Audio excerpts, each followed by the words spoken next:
Bienvenue dans TRF Chronique, épisode 06. Cette semaine, on va s'intéresser à l'épidémie de grippe en France. Et à première vue, on pourrait se dire que les choses s'améliorent enfin. Mais vous allez voir, la réalité est bien plus complexe et même assez surprenante. C'est une histoire à double visage qui pourrait nous réserver quelques rebondissements. Alors, la grande question qu'on se pose tous, est-ce que c'est bon, la vague de grippe est en train de passer? Après des semaines compliquées, on aurait bien envie de répondre oui et de souffler un bon coup. Mais si on creuse un tout petit peu dans les chiffres, on se rend compte que c'est loin, mais alors très loin d'être aussi simple. La réponse, en fait, n'est ni oui ni non. En réalité, les données officielles nous montrent un véritable paradoxe. C'est assez fou. D'un côté, on a des signaux qui montrent clairement que l'épidémie recule. Mais de l'autre, au même moment, on a d'autres indicateurs qui s'emballent complètement et qui montrent une accélération. Alors comment c'est possible? Comment une épidémie peut-elle à la fois freiner et accélérer? C'est ce qu'on va essayer de décortiquer ensemble. Allez, c'est parti, on se lance dans cette situation à deux vitesses. Pour bien comprendre ce qui est en train de se jouer, il faut d'abord regarder la photo d'ensemble, au niveau de tout le pays. Et la première chose qui saute aux yeux, mais vraiment, c'est que l'épidémie ne se comporte pas du tout, mais alors pas du tout de la même manière selon l'âge des malades. C'est une divergence super nette, presque spectaculaire. Et voilà, on est au cœur du paradoxe. C'est très visuel. Regardez bien, la courbe des consultations pour la grippe chez les adultes, elle baisse. Là, on se dit, ouf, ça y est, le pic est passé, on est tranquille. Sauf que, en même temps, si on regarde chez les enfants de moins de 15 ans, c'est une toute autre musique. La courbe, elle, repart à la hausse. Et franchement, de manière assez brutale. Et cette remontée, elle coïncide pile poil avec la rentrée scolaire de janvier. Faut pas chercher plus loin, les écoles, avec la promiscuité, sont redevenues de véritables moteurs pour le virus. Les enfants se contaminent entre eux et ça crée un énorme réservoir viral. Et la conséquence logique de ce grand écart, eh bien, c'est ce chiffre. Malgré la baisse chez les adultes, qui est plutôt une bonne nouvelle, la flambée chez les enfants est tellement forte qu'elle tire toute la moyenne nationale vers le haut. Résultat des courses, on se retrouve avec 272 consultations pour 100 000 habitants. Pour se donner une idée, c'est bien au-dessus du seuil épidémique. Et surtout, ça représente une augmentation de 9% en une seule semaine. C'est énorme. Donc, loin de s'éteindre, l'épidémie est toujours très active en France. Elle est même en train de reprendre de la vigueur. Bon, ça, c'est pour la vue d'ensemble. Maintenant, pour voir comment ça se traduit sur le terrain, de façon très concrète, on va faire un zoom sur une région particulièrement intéressante, Provence-Alpes-Côte d'Azur. La région en est déjà à sa 7e semaine d'épidémie et elle est un peu le cas d'école parfait de toutes les tensions qu'on observe au niveau national. En PACA, le premier voyant qui clignote en rouge, c'est celui-là. Plus 7% de passages aux urgences pour la grippe en une petite semaine. Les urgences, c'est souvent le premier indicateur, celui qui donne le pouls de la situation en temps réel. Et sans surprise, comme au niveau national, cette hausse est tirée principalement par les plus jeunes. Cette pression qui repart sur les services d'urgence, c'est évidemment ce que les autorités sanitaires surveillent comme le lait sur le feu. Mais, et c'est là que ça se complique encore une fois, il y a un décalage. Cette augmentation des visites aux urgences, eh bien pour l'instant, elle ne s'est pas encore transformée en une vague d'hospitalisation. En fait, le nombre de gens hospitalisés pour la grippe a même un peu baissé. Et ça, c'est un point absolument crucial. Ça veut dire qu'il y a une sorte de décorrélation, pour le moment, entre le nombre de gens qui vont aux urgences et le nombre de cas assez graves pour finir à l'hôpital.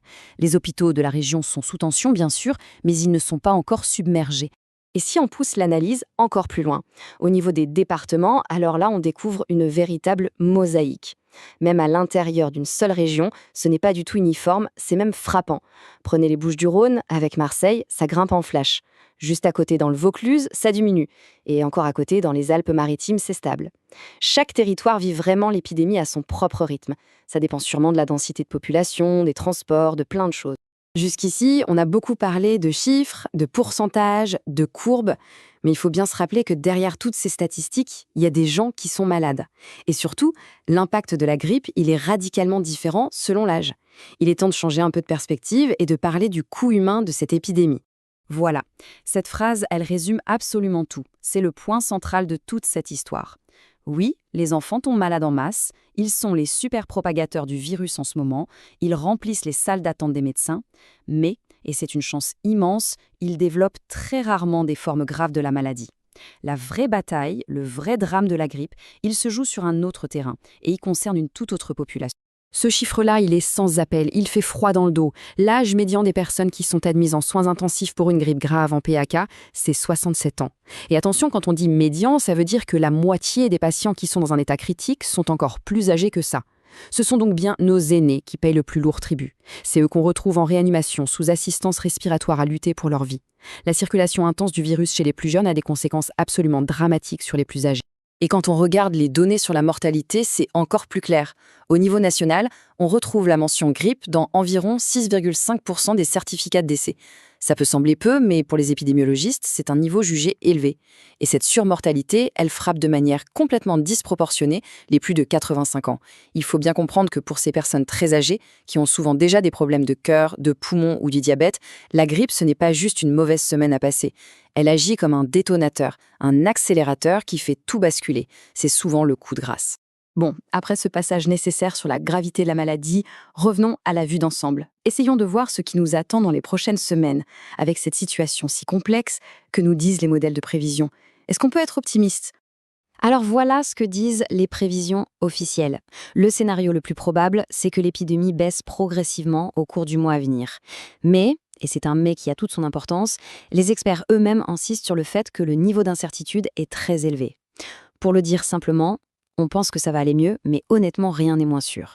Rien, absolument rien, n'est encore joué. Et pourquoi est-ce qu'il y a tant d'incertitudes ?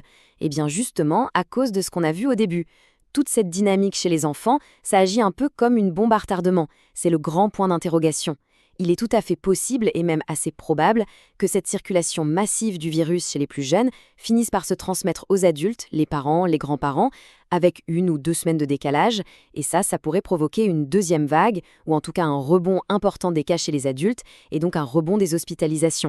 Et pour que le tableau soit vraiment complet, il faut aussi jeter un œil en Outre-mer, où les dynamiques sont encore différentes.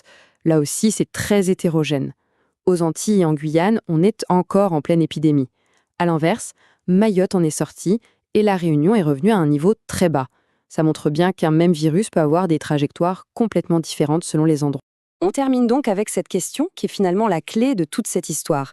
Est-ce que les enfants sont en train, sans le vouloir bien sûr, de relancer une épidémie qu'on pensait sur le déclin ? La réponse à cette question va vraiment déterminer ce qui va se passer dans les semaines à venir.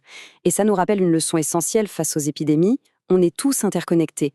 La santé des uns dépend de celle des autres, et ce qui se passe dans les cours de récréation a un impact direct sur ce qui se passe dans les services de réanimation.